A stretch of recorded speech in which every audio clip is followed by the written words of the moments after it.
The observation deck of the Galactic Council station hummed with nervous energy as Ambassador Frairen adjusted his ceremonial robes. The Zilfarian diplomat had spent cycles preparing for this moment, humanity's first formal introduction to the greater galactic community. His scaled hands trembled slightly as he reviewed the preliminary reports one final time. "They're smaller than expected," whispered Counselor Vex, a towering Crithari with crystally skin that reflected the starlight streaming through the massive viewport. His 8-foot frame dwarfed the assembled diplomatic corps.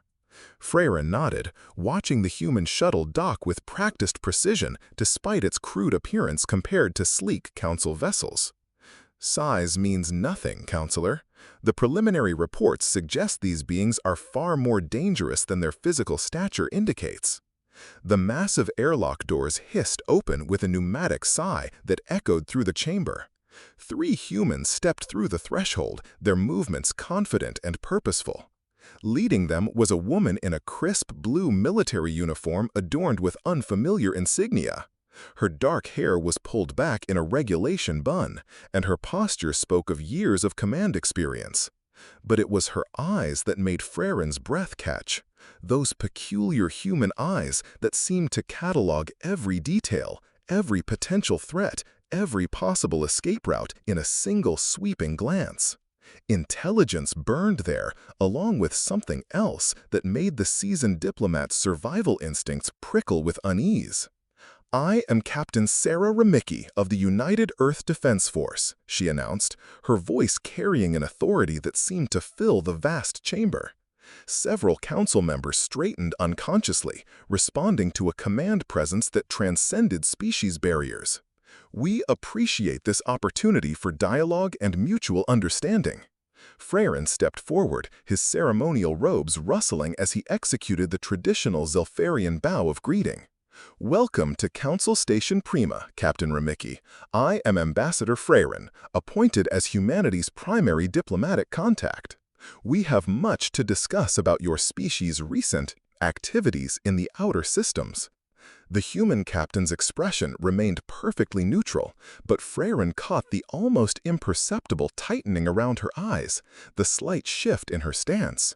Professional recognition passed between them. She knew exactly why they were really here, and more importantly, she was ready for whatever came next.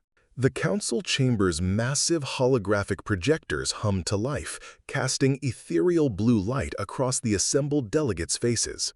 Frairen watched Miss Rimiki's expression carefully as the tactical display materialized 3 modest human vessels against a writhing mass of organic harvester ships that had already consumed 12 inhabited worlds across the Kepler system. "Impossible," breathed Counselor Vex, her bioluminescent tentacles writhing in visible distress as the footage began. "No species in recorded galactic history survives first contact with the harvesters. They adapt too quickly, learn too fast." The viewing chamber fell into stunned silence as the battle unfolded before them. Instead of the expected retreat or desperate calls for reinforcement that characterized every other species' encounters with the cosmic plague, the human ships did something unprecedented. They advanced directly into the swarm's core formation. On screen, the human vessels moved with a coordination that defied every established principle of fleet tactics. Their weapon systems, crude by council standards, somehow tore through harvester bioships with devastating precision. But more disturbing was their apparent disregard for conventional military doctrine. "Our species has a saying, Ambassador," Miss Rimiki said quietly, her hands clasped behind her back in a posture of military attention. Her voice carried across the chamber with unsettling calm. "We didn't climb to the top of the food chain on our world by giving up when the odds turned against us." The final moments of the engagement displayed something that made even Frairen's usually steady diplomatic composure crack visibly. A human captain, his ship's hull breached and atmosphere venting, deliberately rammed his dying vessel directly into a massive harvester queen form. The resulting cascade explosion obliterated half the enemy fleet in a brilliant nova of destruction. "Your people sacrifice themselves for mere tactical advantage?" asked Counselor Vex, his crystalline form flickering with patterns that indicated profound confusion among his kind. Miss Rimiki's smile was razor-thin and predatory. "We prefer to think of it as ensuring our enemies don't get to enjoy their victory, Counselor." In that moment, Frairen realized with growing unease that the galaxy's fundamental assumptions about humanity might be dangerously, catastrophically incorrect. "You want us to do what?" Miss Rimiki stared at Frairen across the polished diplomatic table, her steaming coffee growing cold in the delicate porcelain cup before her. The private conference room's ambient lighting cast shadows that seemed to deepen the concern etched across her features. "It's standard procedure for any species seeking council membership," Frairen explained carefully, though his tail twitched with nervous energy behind his chair. "Each candidate civilization must prove their tactical worth through combat simulation.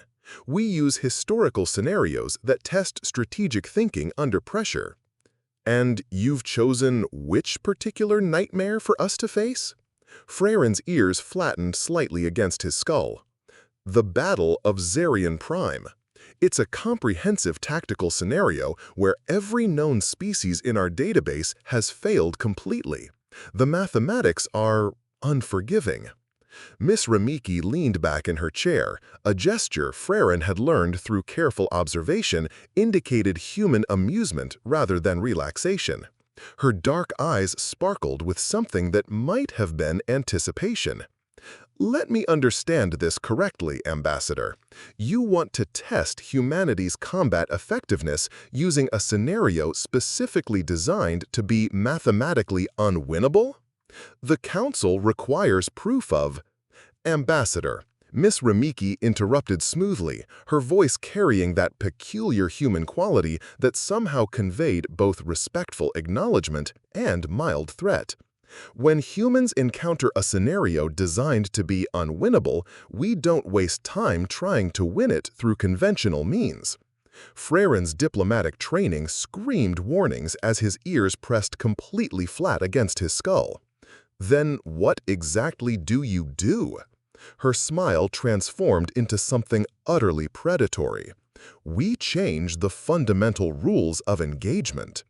3 hours later, the simulation bay erupted in complete chaos as the human fleet, faced with overwhelming enemy numbers and a dying star system, ignored the programmed objective entirely. Instead of attempting to defend the doomed planet as every previous species had tried, they weaponized the star itself, using gravitational mathematics that shouldn't have been theoretically possible to slingshot the stellar mass directly into the enemy armada. The quantum simulation computer crashed trying to calculate the impossible physics. "They're not just warriors," Frairen muttered to himself, pacing restlessly across his private quarters while reviewing scattered human dossiers spread across every available surface. Data pads glowed with psychological profiles, tactical analyses, and behavioral predictions that seemed to contradict each other with maddening consistency. They're improvisational tacticians operating on principles we don't understand.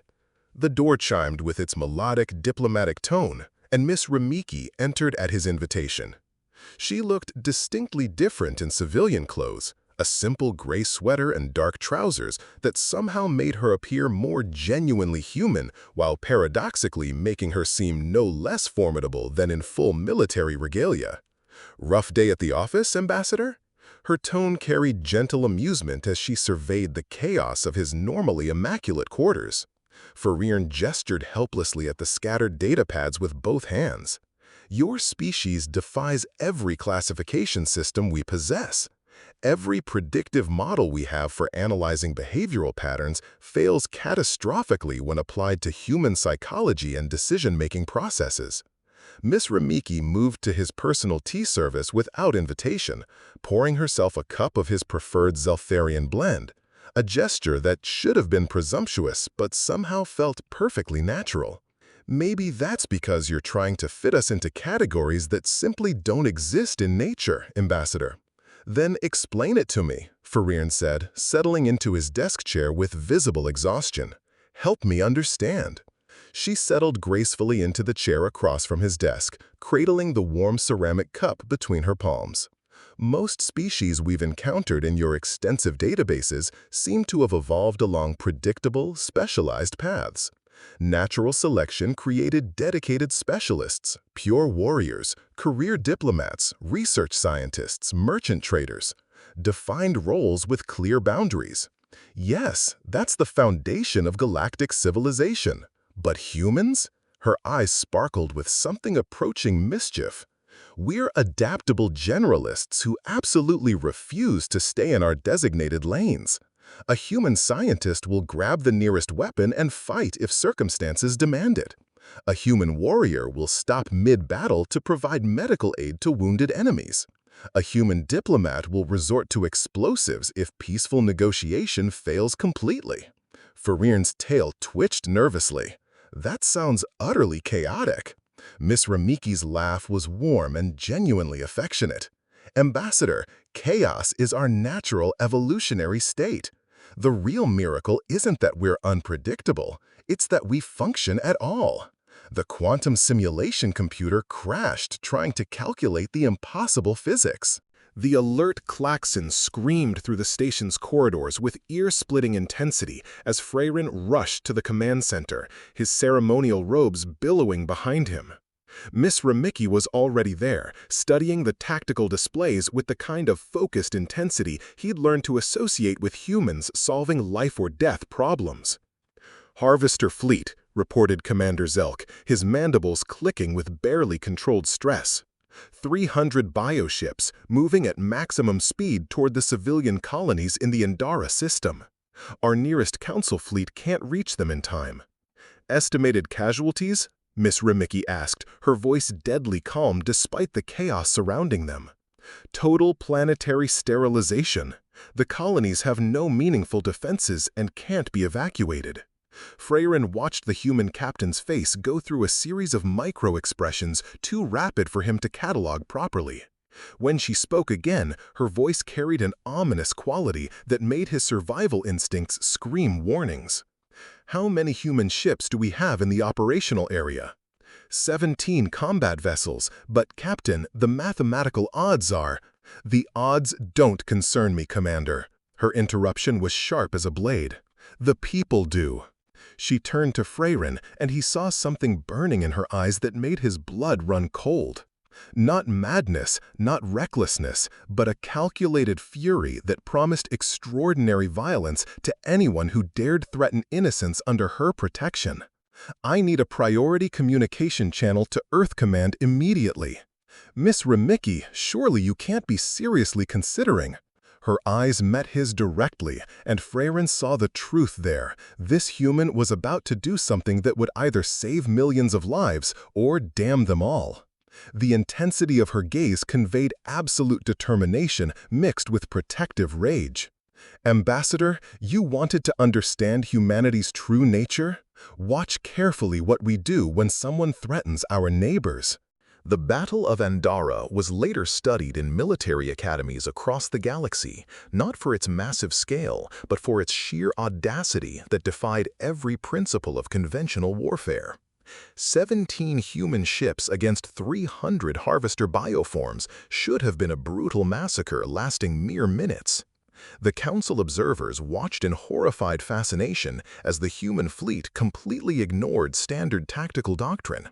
Instead of forming defensive lines or attempting hit-and-run tactics as any rational species would, they did something unprecedented. They scattered in seemingly random directions.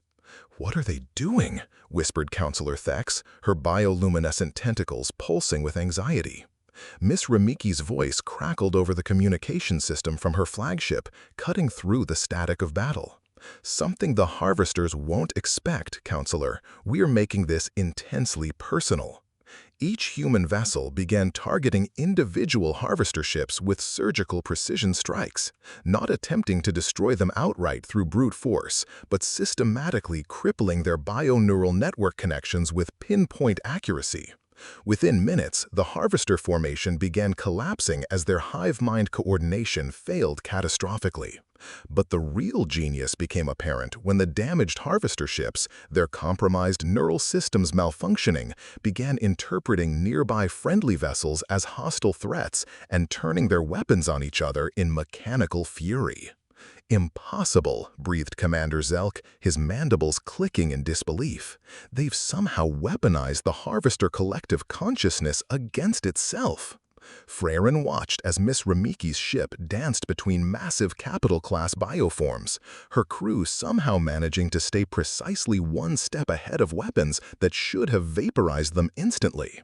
It wasn't just superior skill or advanced technology, it was an understanding of warfare that treated every established rule as merely a suggestion and every impossibility as a personal challenge. When the cosmic dust finally settled, 2/3 of the Harvester fleet was destroyed or completely disabled, drifting helplessly in space, and the Andara colonies remained perfectly untouched. Human casualties? 0. The Galactic Council chamber had never experienced such profound silence. Frairen stood at the central podium, looking out at representatives from 1,000 worlds across the galaxy, all waiting with bated breath for his crucial recommendation on humanity's membership application. "In my extensive cycles of service to this council," he began, his voice carrying clearly through the vast chamber, "I have evaluated hundreds of species for membership consideration. I have witnessed warriors and pacifists, ancient civilizations spanning millennia, and young upstarts barely reaching for the stars. Logical minds and creative spirits." He paused deliberately, finding Miss Rimiki's eyes in the human delegation below. "But I have never encountered a species that so fundamentally challenges our understanding of what intelligence can accomplish when properly motivated. Humans don't merely solve problems through conventional means, they completely redefine the parameters. They don't simply adapt to circumstances, they reshape reality itself to suit their immediate needs." Murmurs rippled through the assembled delegates like waves across still water. The Battle of Andara proved definitively that humans don't fight like any other species we've encountered in recorded galactic history. They fight like the universe itself, unpredictable, infinitely adaptive, and absolutely relentless when protecting what they value most. He straightened his ceremonial robes with dignity. "Some colleagues have expressed legitimate concern about humanity's unconventional approaches to problem-solving. I submit that this unconventionality isn't a dangerous weakness to be carefully managed, but rather a precious strength to be celebrated and protected. In a galaxy where the harvester threat grows daily, where ancient evils stir in dark systems, where the impossible regularly becomes inevitable, we don't need another species that thinks exactly like us." His voice carried with absolute conviction across the silent chamber. "We desperately need humans." The vote was unanimous. Later, Miss Rimiki found Frairen watching Earth's distant sun. "Thank you," she said simply. Frairen's tail swished contentedly. "Thank you, Miss Rimiki, for showing us that the impossible is just the improbable waiting for the right human."